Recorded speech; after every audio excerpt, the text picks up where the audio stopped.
I'm here with Scott Jackson from Specialized outside the Amiga Farmer Quick Step Mechanics bus with the brand new S-Works Tarmac.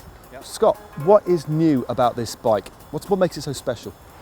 So with this bike, we wanted to focus really on like a rider first experience. So in the past, we've always done different layups, different tube sizes for riders, but we've never really developed a bike specifically for each size. Okay. So with this bike, what we've really done is set stiffness and weight goals for every size rather than just saying, okay, 56 is average, so let's scale it.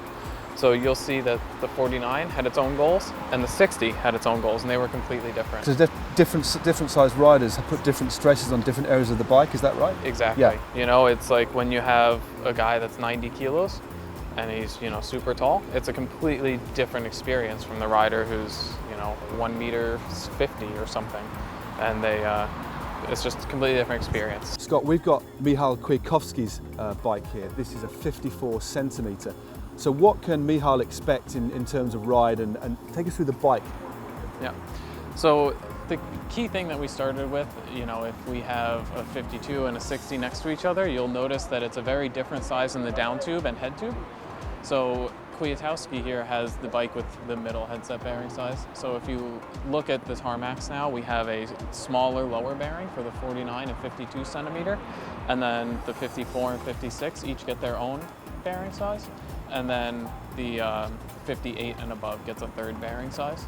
So it's very stiff, very precise front end now. We got a lot of feedback from pro riders saying that they wanted just a little bit more in the front, a solid feeling, and it creates more balance front to back. I guess especially for the taller riders, because essentially they've got a lot more potential flex on the front end than the smaller guys, I guess. Exactly, and it's just, you have the weight so much higher. So even throughout the whole bike, we really had to optimize it for that size rider.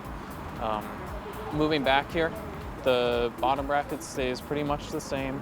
You'll notice the seat tube here is a little shorter. That is quite different, yeah. Yeah, this actually, we got about 35 millimeters more seat post exposed now, which is really cool.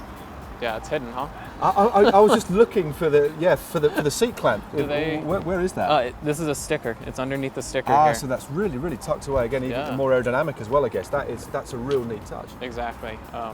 But it just gives us a little bit more seat post showing, just to give the rider a little bit more comfort, take the edge off that road vibration. Moving back, the seat stays and the chain stays are optimized for drivetrain stiffness at each size rider. You're going to have a huge guy puts out more power. He's going to need more stiffness in this back end. So every size is optimized for that rider. So because these rear stays, obviously this being a smaller frame, these are a lot thinner, but that can be allowed for because there's not quite as much torque going through the frame. Exactly. They have less work to do to stable the mass when it's super high, or less work when it's low, more work when it's high. So you can create a smaller rear triangle.